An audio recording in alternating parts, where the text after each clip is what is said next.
Hello, Happy New Year. It's wonderful to be with everyone at the beginning of this year, wishing everyone happiness, fullness, progress, and prosperity, and perfect health in every way, and a karma that is always great and beautiful.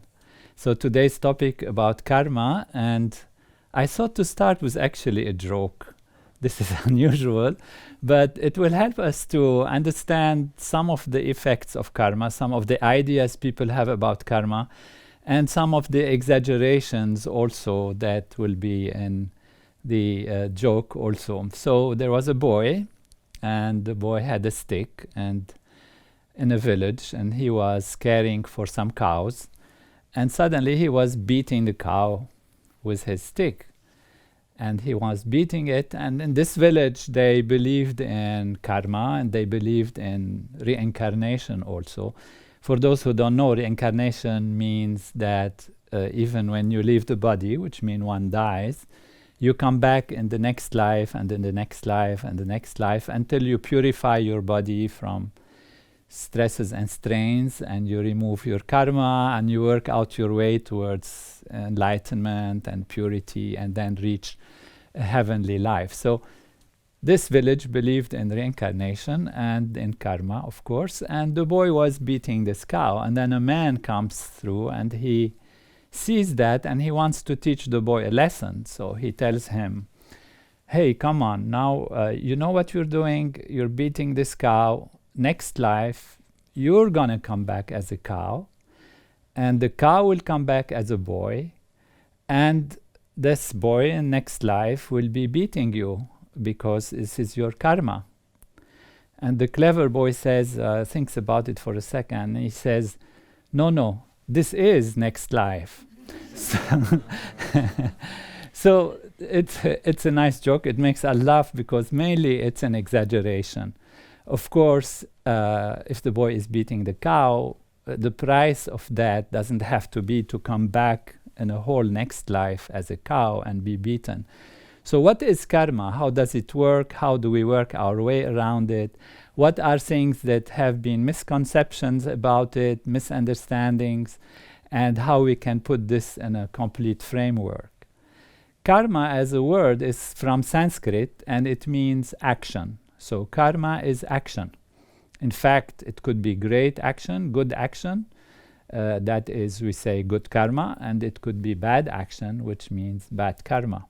In fact, there is in yoga, there is a whole yoga approach which is based on karma, and that's called karma yoga. Now we're familiar with yoga as an exercise program for in generally stretching the body and unifying it in many ways. The term yoga means unification, and ultimately this process of evolution guides us to become one with nature, one with the absolute, one with ourself, one with everybody else, and experience that wholeness, that oneness in our life. So that is yoga. And to attain that, you can do it through some exercises. It helps the body balance itself. It removes tensions and stresses and balances mind and body. But it can also be done through action. So you act in a right way. You produce good karma, which means good action. And by that, you get strengthened and you get positive things, and life helps you. You get good results. So that is karma yoga. Of course, we know there is Raja yoga, there is Bhakti yoga. There are different kinds of yoga, and we have transcendental meditation, which is a direct yoga, direct unification. Now, karma has a very important influence on our life because nature is like that. It's a law of nature. It's a law of life that every action has an equal and opposite reaction. And we know this from physics. You know, if you hit your hand against a wall, intentionally or not, you feel pain. That is because the wall reacts to you, and whatever force you have put to the wall, it comes back to you, and in this case, it might hurt you. Now, of course, you don't have to come back in next life as a wall, and the wall has to come back as yourself and hit you. So it doesn't work like this. It could, in some very rare situations, work like this. But it's an action that is produced in life, in nature, in reality, and it gets its own reaction. So based on the quality of the action, then there will be a quality of reaction. Now, if you do an action today, in certain circumstances, it might take time to get its results in you feeling it and experiencing it. And the reasons for this are many. Some of them include the fact that you have already done actions in the past, and they actually mix up and they come together to create a whole resultant effect. For example, if you plant a tree which is a mango tree, or a banana, or an apple tree, you put the seed in the ground. The nature of things are that ultimately it will take time for this seed to grow, become a tree, and give you a mango or an apple. Now, if you plant a mango tree, you will be getting mangoes, and if you plant an apple tree, you will be getting an apple. This is also an action and reaction principle. Nature reacts to something you have done, and it leads to a certain result. So let's say you plant a tree and then you forgot about it, but somehow nature takes care of it. And then one day you pass by, you even forgot that you planted the tree, and you wanted to eat apples, but you planted a mango. So in this case, you will have to find that at this time, when you are wanting to eat and you're hungry, and you find yourself in front of this tree, it is the mango that you'll have to eat, not the apple, because you planted that tree and that comes to you. So your actions of the past influence what happens in the future, depending on a number of factors, which include your action. It includes your state of enlightenment, of awareness, your purity of consciousness. We'll talk about this. It also includes factors from the environment in terms of how soon the result will come, and your actions, all of them, in a cumulative way. So that if you had done something, let's say, that is not right, that is hurtful to somebody, but let's say afterwards, before the reaction comes, you have done something nice to them. You've hurt somebody, but before they get angry and they hurt you, you send them some flowers, or you send a letter of apology. Then you have negated this karma of having done something wrong, something hurtful, and you have negated it by a positive thing. So it is possible to buy back one's karma by having a new karma. Now, this gets complicated because so many things we do, so many things happen, and so many things have happened in our past. And if you believe in reincarnation, which is, that something happens in your past life and you are reborn again, then these are the kinds of things that come to you. Now, why we're born in a certain place, in a certain family, that's because karma, it is explained that we share something. We share something with our environment. We share something with our friends. We share something with our nationality and all of that. And therefore, in life, we come with certain, we can call it baggage of things. We come with a certain set of things that influence our life and that are acquired, that are whatever they are. If you don't believe in reincarnation, okay, this is the genetic inheritance, and these are the circumstances. So we are born with certain circumstances, and these circumstances, we can call them our basic actions, our basic reactions, our basic baggage that we're coming with, and we have to work through it. This is how it is, whatever the reasons are.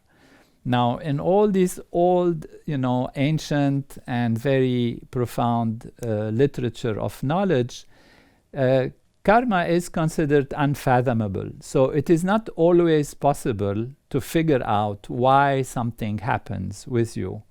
But one can actually figure out what one can do today.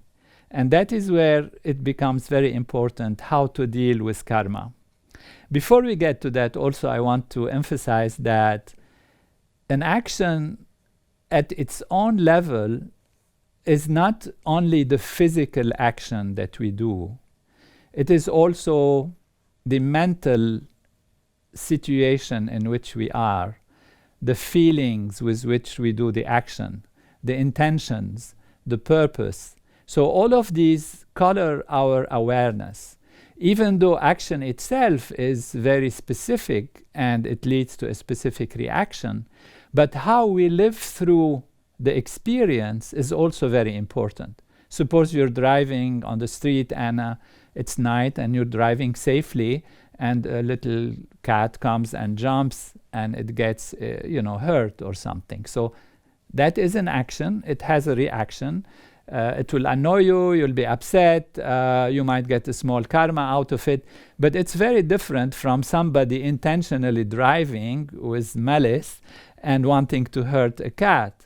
And that means they have lived on the level of consciousness, two different experiences, even though on the physical level, these two experiences might be the same, driving a car, hitting a cat on the street. But one has lived it as an experience that is unexpected, and the other has lived it as an intentional harm experience. And since everything ultimately is registered in our awareness, in our consciousness, then the way you live the experience, the way you experience the thing, is what leaves an impact on you. And you might ask, where is this karma actually registered? Is there somebody keeping a record? And we can say, yes, it's in nature, but ultimately it is in yourself. It's your consciousness that keeps a record of every good thing you do and every bad thing you do.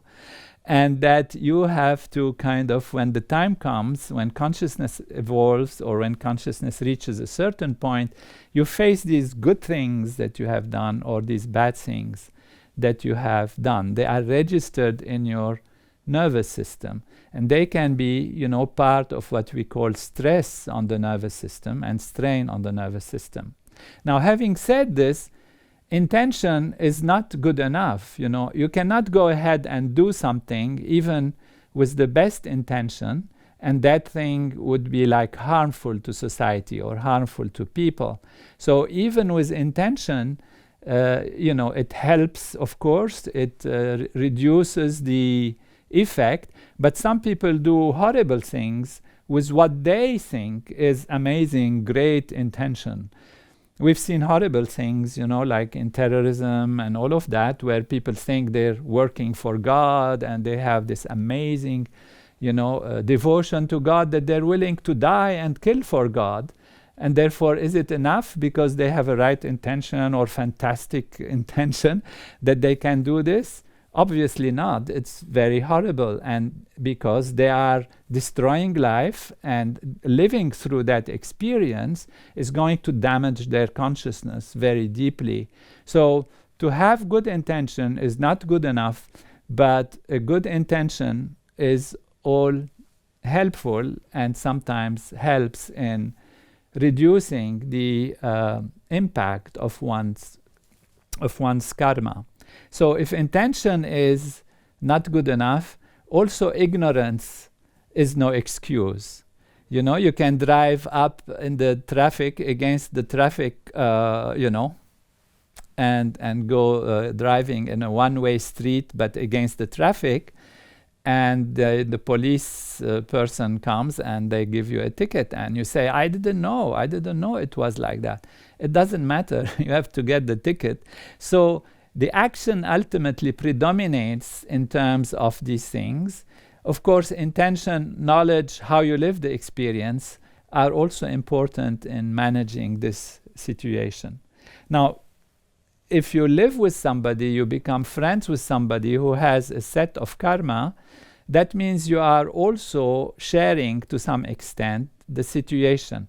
Now, you might say that it's already your karma that you have ended up with a person who has bad karma or good karma.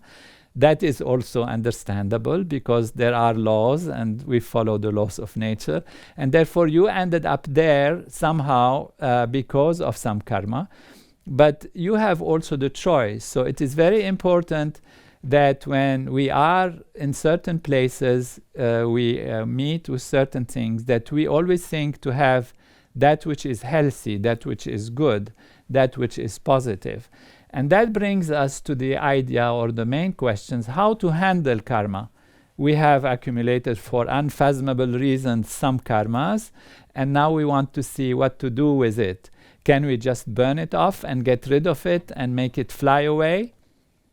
It's not possible to make it fly away just like that, but it is possible to mitigate it and balance it and reduce it and buy it back in a sense. And for this, we have an example that we use, and that is if you take a loan from the bank, and sometimes goes and you have to pay interest and loan and all of that, and suppose you did poorly and you didn't invest it well, and now the time has come to pay the loan.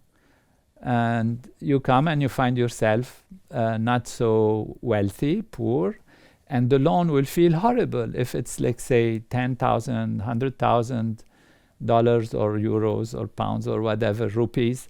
Rupees is not so much.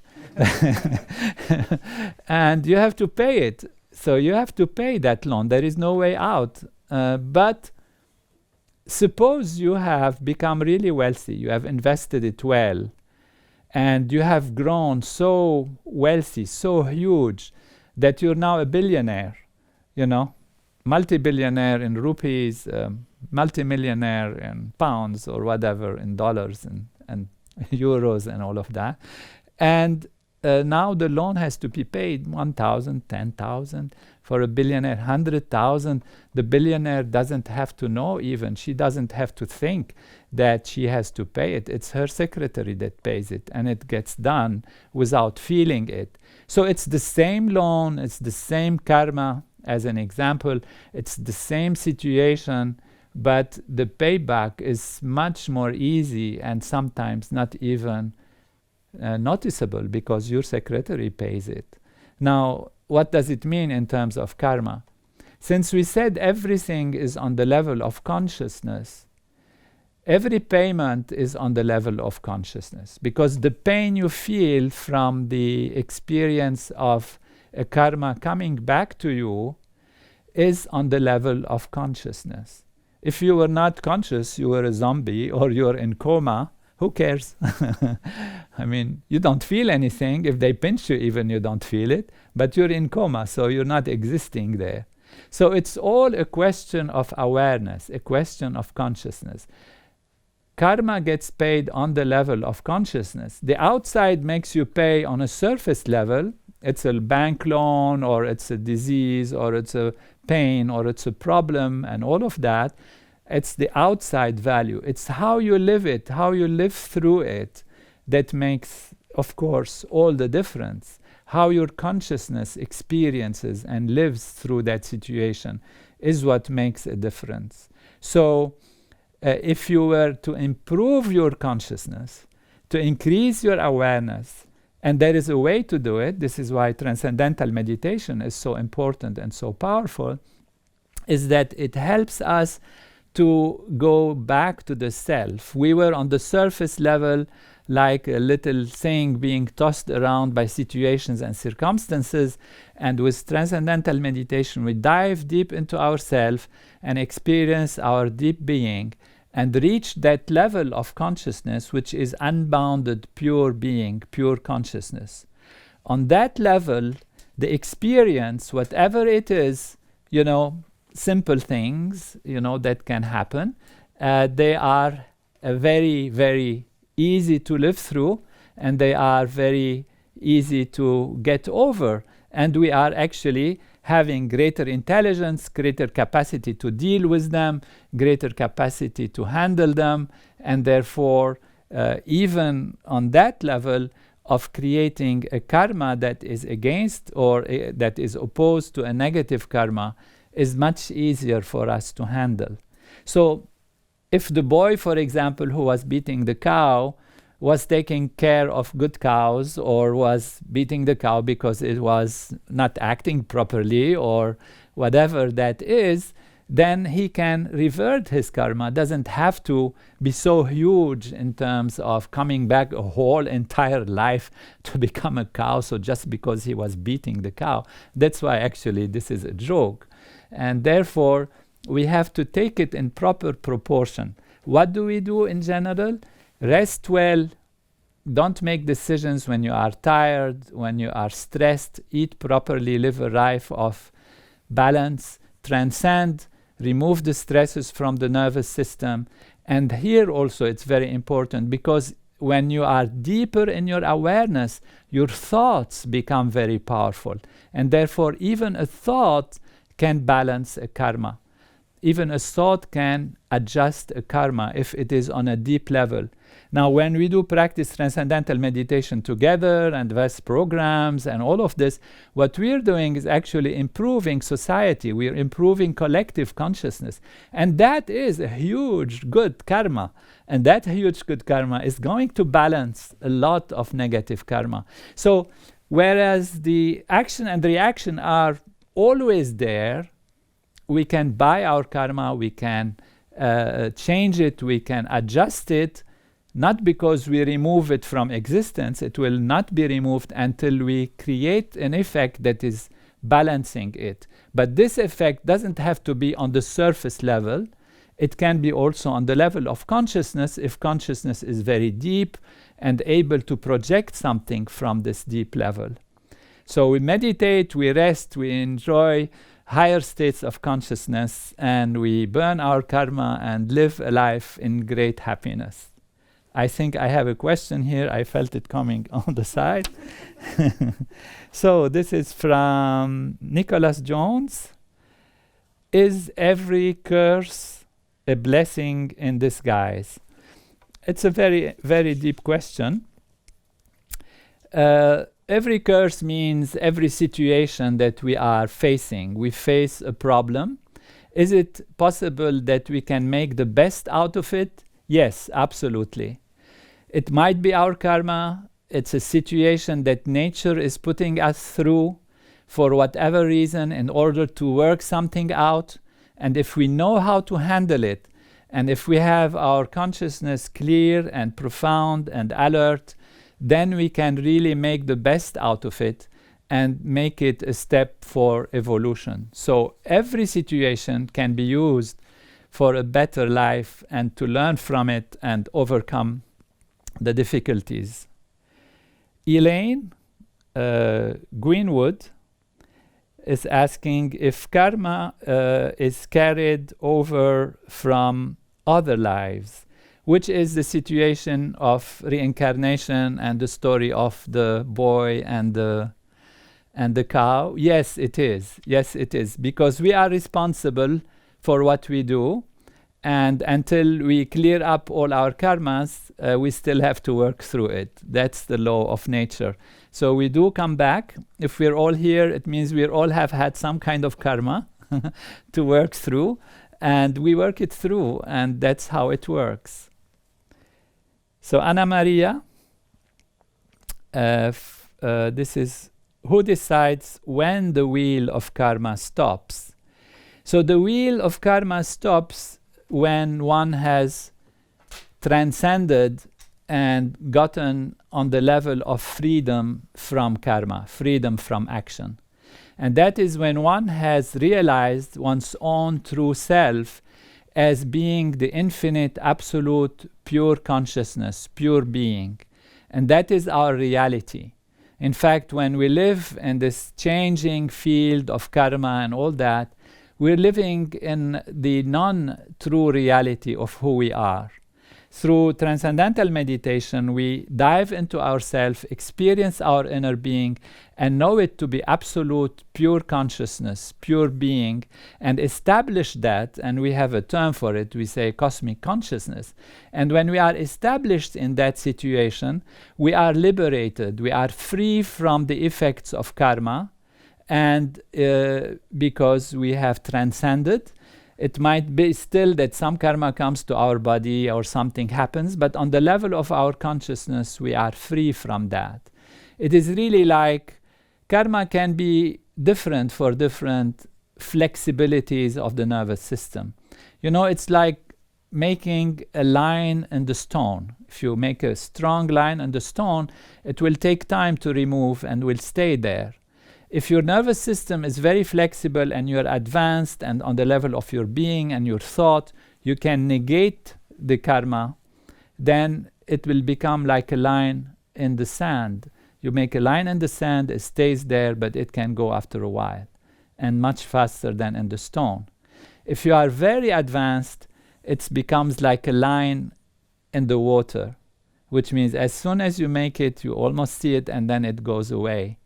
And then when one is enlightened, one is always acting, and the line will be like a line in the air, which means you don't even see it, it goes away.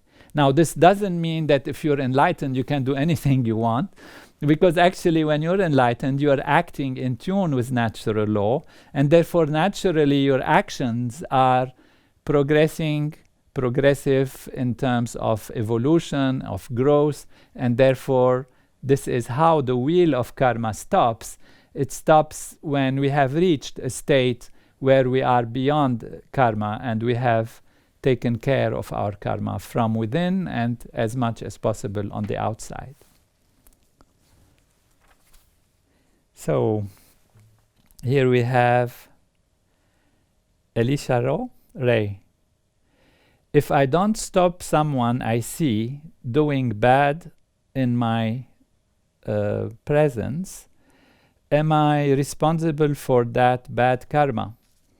Now, you're not responsible for the bad karma as such, but you are experiencing on your level of consciousness something that will damage your feelings, and therefore you will get some effects from it.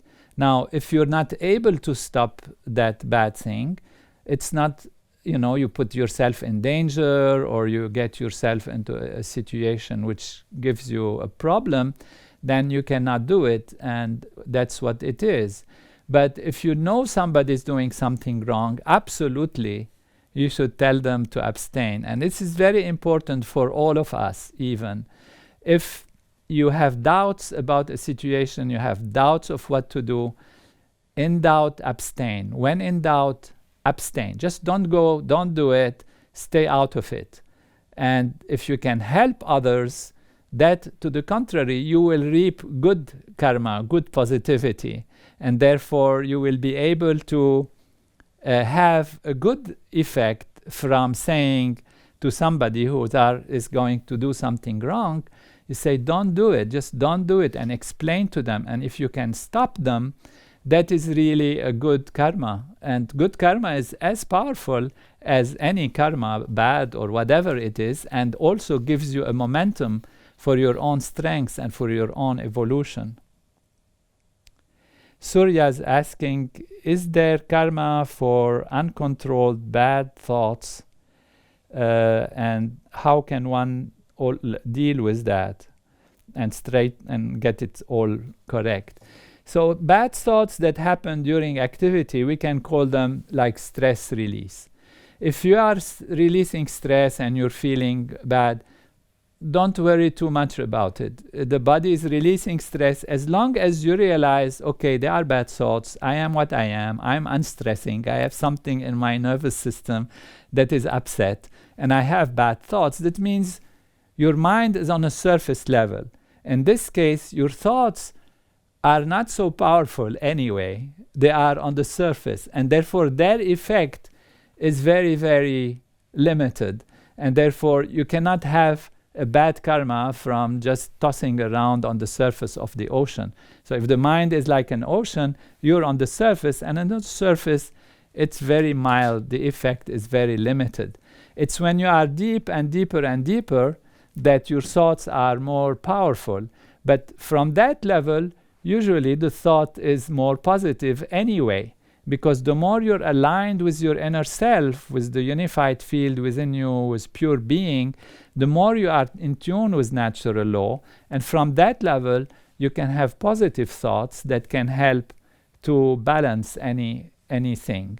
Now, if thoughts come when you are diving during meditation and they are negative, then you realize they are stress release, and so they have no effect. They just a puff of fume or whatever, and it goes away. So we don't worry about that.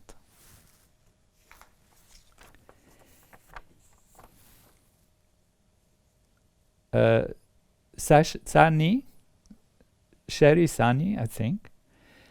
Can one's karma have impact on your children? Just because they are your children, it's already a karma. They have to deal with you, and you have to deal with them. And so that's where it is, you know. It's not like you pass your bad karma necessarily on them. If you love them and you care for them and you give them ways to grow and improve, then you can transcend. But naturally, we share the karma in which we are. So when you are in a family, if there is a problem, then the problem affects us. We feel it. And somehow we would have already been part of it one way or the other. So that's how it works. But the good thing is there is a way to get over karma. There is a way to get rid of karma. So we shouldn't feel like we're grabbed by it. And the way is ultimately to transcend, to go back to the self, to purify ourselves, to become the billionaire who can pay the loans without a problem, and to experience things from a high level of consciousness that is able to handle all these things and situations, and ability also to help others, such as, of course, the intimate people that we have around us, particularly our friends and certainly our relatives and our children. So Alice Chen is asking, what is your view on fate and determinism, given existence and laws of karma? Do we have free will? Yes, we have free will. Life is based on free will, there is no question. Now, there is always a karma, and we can say it in a simple way. The free will of today is the karma of tomorrow. What you do today, what you choose today, is going to impact or influence what happens to you tomorrow.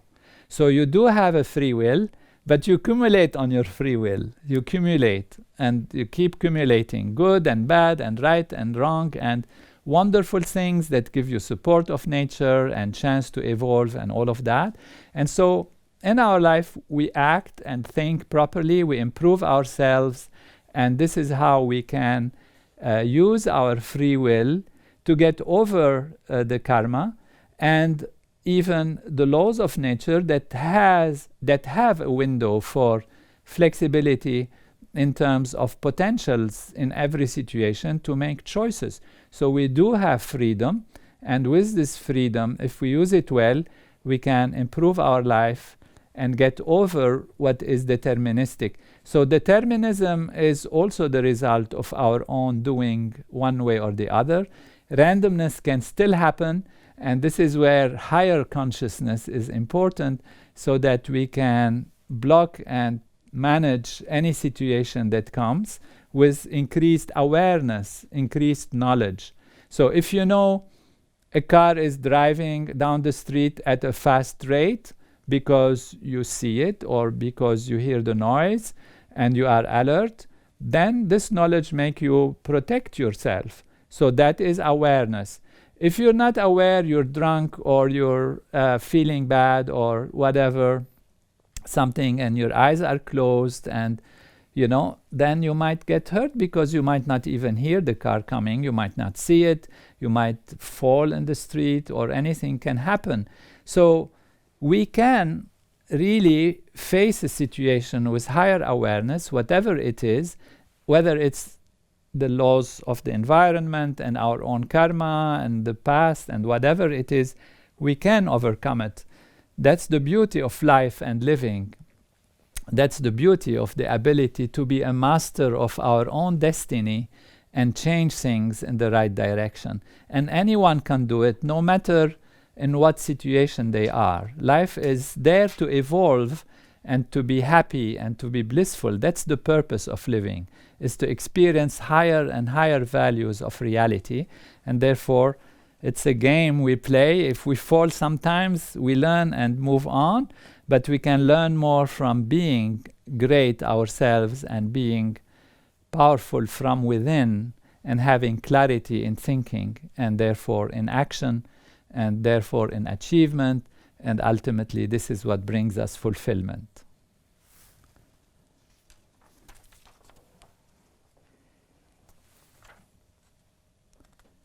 So this is Troy Collins is asking, do world leaders have to deal with their karma?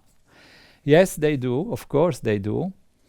And somehow their karma made them the leaders in the sense that they represent the collective consciousness of society. So they have these two aspects to them. They have their own responsibility, which is very huge, and they have also the necessity to respond to the karma of the people they lead. And therefore they cannot ultimately give the people except what they deserve. And that is part of karma.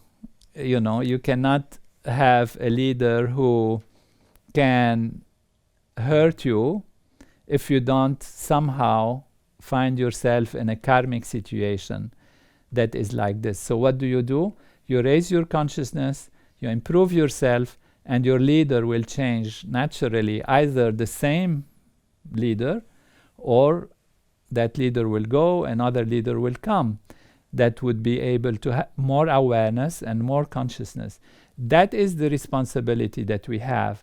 And that's why we encourage and insist to create groups of people who practice transcendental meditation and the advanced techniques, because we have shown that the collective consciousness is improved when a group practices these techniques. Therefore, it's not only individually that you go back to yourself, but you do it even as a group, and you raise the collective consciousness of your society, which means raise the deserving ability, raise the coherence, raise the strength, the balance in society, and then the leaders will find suddenly, oh, they make good decisions and they think correctly.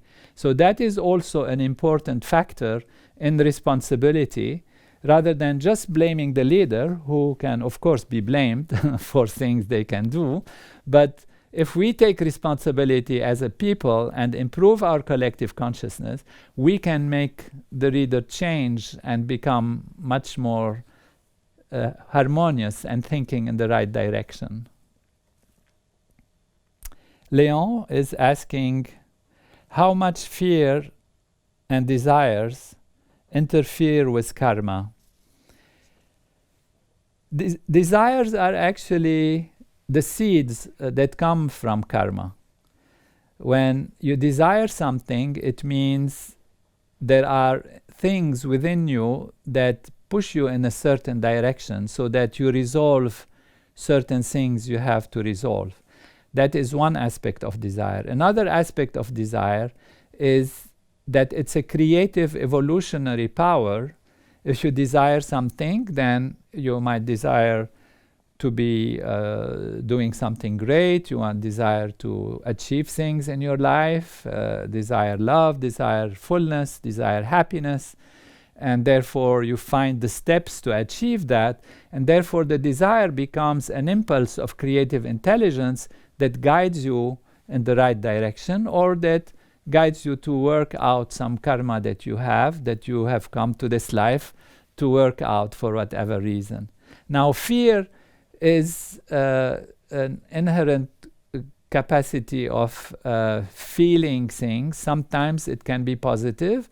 You know, if you're in the jungle and you are a little afraid, It's for good reason, because you want to hear that if there is some tiger jumping at you, or if you are in the streets and you're afraid at night, fear is to protect you, to make you ready to run away. So there are good aspects of fear. But if it becomes out of place and becomes anxiety for no reason, then it's a stress, it's a karma, it's a stress that is there in the physiology that needs to be handled so that it doesn't interfere with the ability to perform things and to do things. And that can be handled either, through proper balanced life actions, medications, or ideally through meditating and clearing up the stresses from the nervous system. So Rama is asking, do you pay for your easy karma or difficult karma first? It's a good question in the sense that when does karma come back to us? And what we have noticed and experienced and learned even from the Vedic tradition, from Maharshi and all our experience, is that the more your awareness is settled within, the more you are in tune with yourself and the more pure you are, the faster you feel the effect of karma, in fact. It's like, you have a ball, you throw it on a wall, and it comes back to you. So the wall comes back to you. The ball comes back to you. So you throw the ball on the wall, and the ball comes back to you. Now, if the wall is close to you, when you throw it, it immediately comes back. When it's very far, it might take more time. So this is an important factor also. And whether, it's a small karma or a big karma, it works out itself in terms of combination. Sometimes, a big karma can come quickly, and other times a small karma. So it's not really the size necessary of the ball that makes a difference. It's really as much as the nearness to this reflective power that brings the karma back. And that reflective power is within us, our own self. Now one can say, well, should I stay far from the wall and therefore wait for the karmas to come? In this case, the karmas are going to accumulate because they'll find you. And then it takes long time to deal with them. It's much better to be near the wall and know exactly what's the effect of what we do, because then it alerts you and you react, oh my God, no, I can't do that. Because you see, any negative thought and feeling from that level, any action that's negative, immediately you get the results. So it keeps you in track with what's going on in life, keeps you aware of reality, and therefore it's a much more advantageous situation to know exactly the reaction of my karma, what it is going to be when I am, deep and close to the ultimate reality, which is where things bounce back to me. Some more questions. It's a joy. So, Francesca Pala, I guess. Hi. Does karma make you reborn in the very zone or same family forever? No, not at all, not necessary. Karma makes you reborn in the situations that are most appropriate for you to evolve. In fact, we can say that all life is structured for us to evolve. It's mind-boggling. How could it be? Because we are so many billions of people and so many species and trees and all these kinds of things. How is it possible that every one of us, when they are born, actually, based on their karma, they get the best situations to evolve in the situation that is that they find themselves, be it a family, an environment, a country, friends, and all of that. They all come to us as if they are the instruments of nature that help us to work through our karma and to work through our lives and make decisions and solve things and get over them and like that. So there is a very deep association with family because we share this life and must have shared huge karma, and we can come back in the same family many times, meet each other until we've solved this thing and we've passed it and it's done. And now something else comes, and then something else comes, and we get over this and over that, and we grow and grow and grow in awareness and reach enlightenment, reach pure being, reach cosmic consciousness where we are liberated. That's what the term liberation means, and self-realization. So self-realization liberates us because now we know the self is absolute and it's not shaken or transformed by the field of karma. And we stay out of this field of the three gunas as is expressed in the Vedic literature, the things that actually work out the karma. We become witness to this. Zay is asking, do we need karma to exist? Very profound, yeah.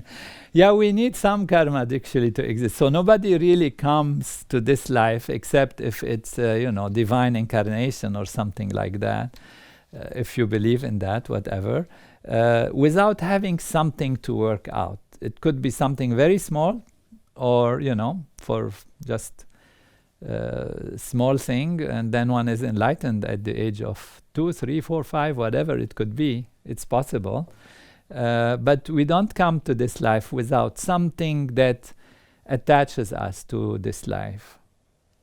Leo Gonzalez, can you influence your karma using your free will to change it? Absolutely, absolutely, exactly that. So you use your free will. It's very, very simple. You just planted a mango tree, and then you change your mind because you like apples.